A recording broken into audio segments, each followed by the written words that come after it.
Okay, Jeremy, All right. first one off the block. Got the commanding chair.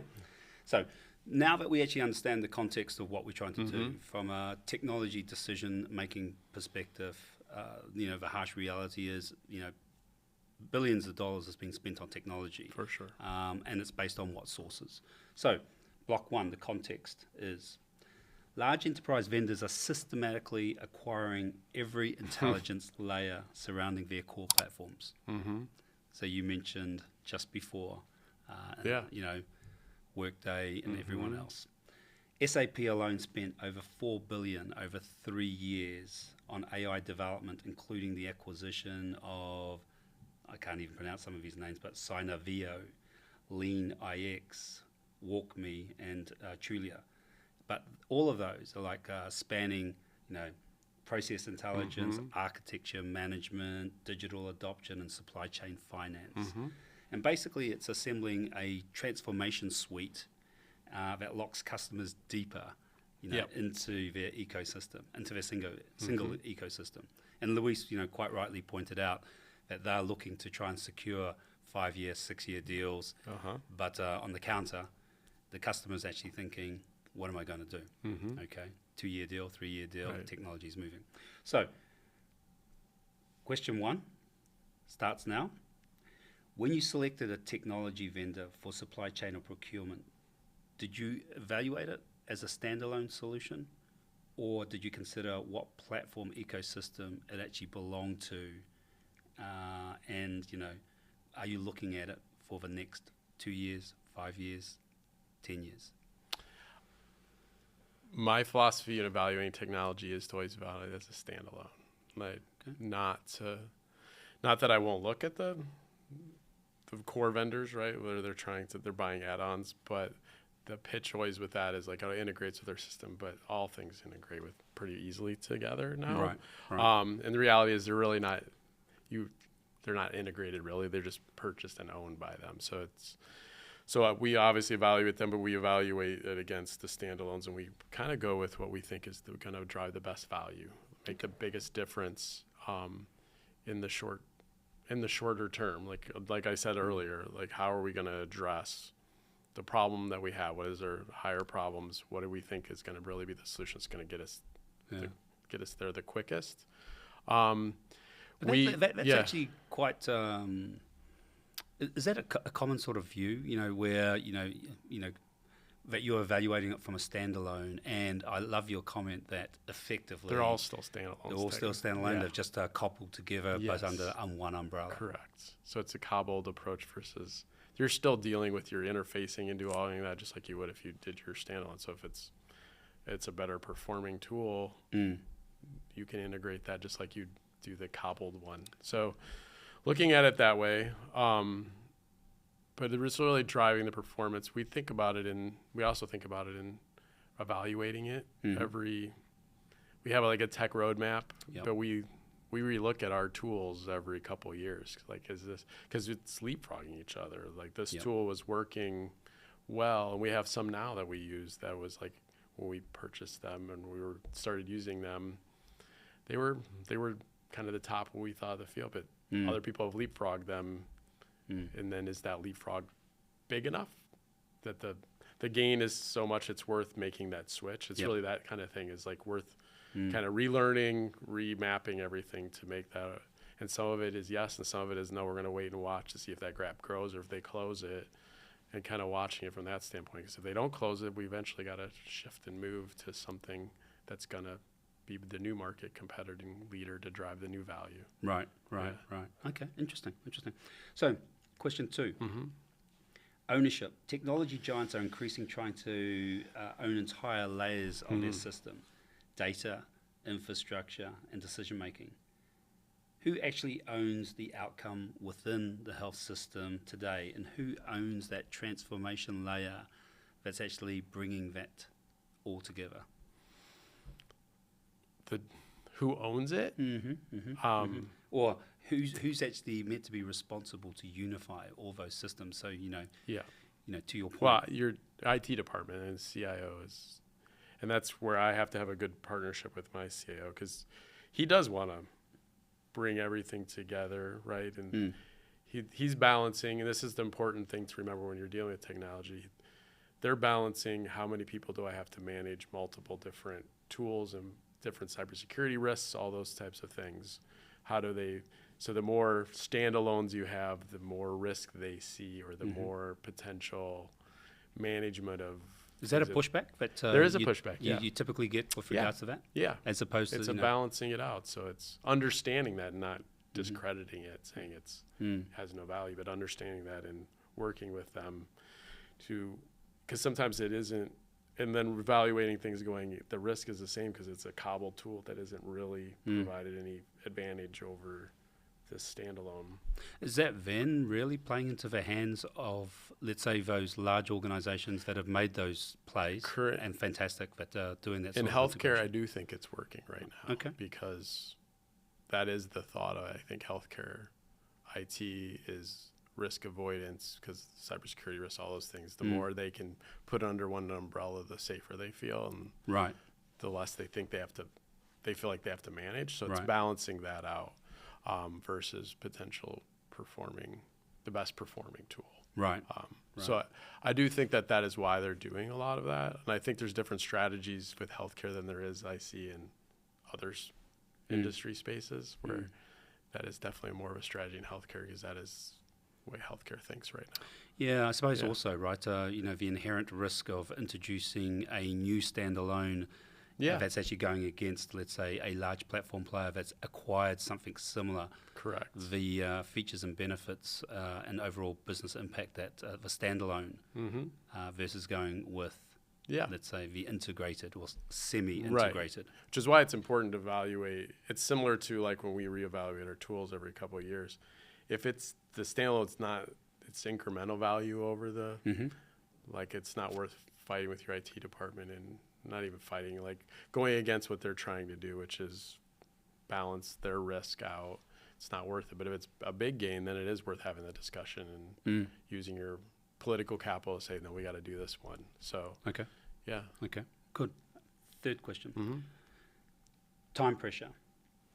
By the time a health system implements a solution, the technology landscape has evolved. I was going to say evolved, you said old. Yes. So is the current procurement model that is compatible with the speed of, let's say, the technology change that's actually happening at the moment? It is not. We try to simplify that, like get ahead of it when we're thinking about it, start looking at from a contracting thought process, if it's down to 2, thinking about both of them at the same time to speed that up, that turnover, to not have months and months and months of that. But then from a internal supply chain, my team and my tech team that partners with our IT team, getting them more prepared and having them implement quicker. Like how do we need to implement faster, because it's exactly right. If you take a year to implement something, you've lost, something might have already passed it and it's no longer the most valuable thing. So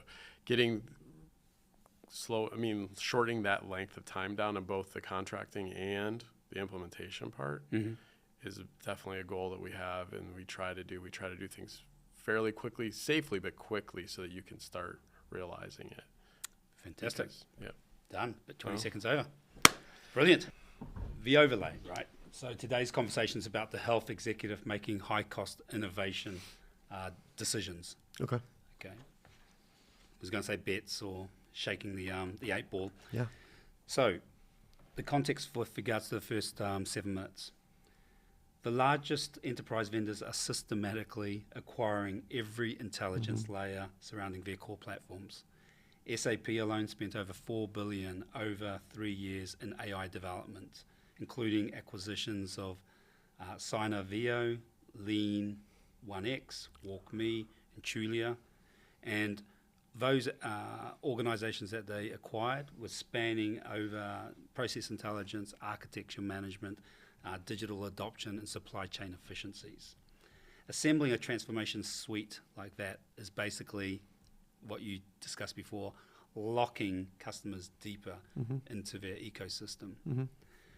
So, question that we're going to start. Yep. to ask now. 7 minutes starts now. When you last selected a technology vendor for supply chain and procurement, Okay. did you evaluate it as a standalone solution, or did you consider it as part of the integrated suite of a organization? Good question.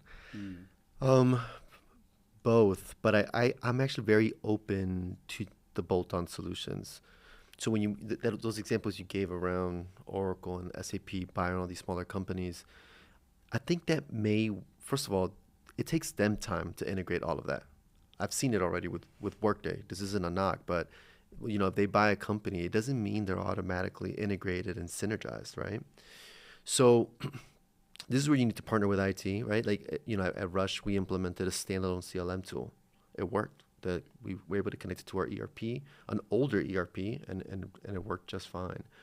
I think ideally, and I can't speak to this very intelligently yet, we're implementing a new data warehouse. I think that seems to be the route, especially with AI coming now. If you have data centralized, can you use smaller third-party applications to then filter the information and draw insights from it? Mm-hmm. So that's my play. I don't get super excited when I see these huge enterprise solutions having every widget, because they don't do every widget well. I had a good conversation yesterday with a GPO. I was a customer of one of their solutions around physician utilization. Right. And I was a champion for it. I spoke on their behalf a few times. But I'm curious to see when we go live with the data warehouse here over the next few weeks, can we recreate some of those insights now? Mm-hmm. If you got your EMR data, ERP data, Mm-hmm. physician utilization, billing, revenue cycle, you might be able to do something better now. Yep. So it's just a matter of connecting it. So, I know I don't like saying both, but it is both. I'm okay with bolt-ons. I have no problem looking at a standalone solution that can integrate and work together with a larger solution. Okay. Okay. Question number 2, ownership. Technology giants are increasingly trying to own entire layers, of the system, data, infrastructure, and decision making. So who actually owns the outcome within the health system today, and who owns the transformation layer that is actually unifying all that information? Damn, that's a really good question. It's gonna depend. I know in some organizations, IT has a lot of influence, and they make big decisions on behalf of the organization. If you got the culture for it, and you can have transparent conversations, sometimes making a decision, again, because they're looking for an enterprise solution, doesn't mean it's going to have the expected outcomes at every level. Mm-hmm. So you may be overcommitting and buying more modules than you need. I think...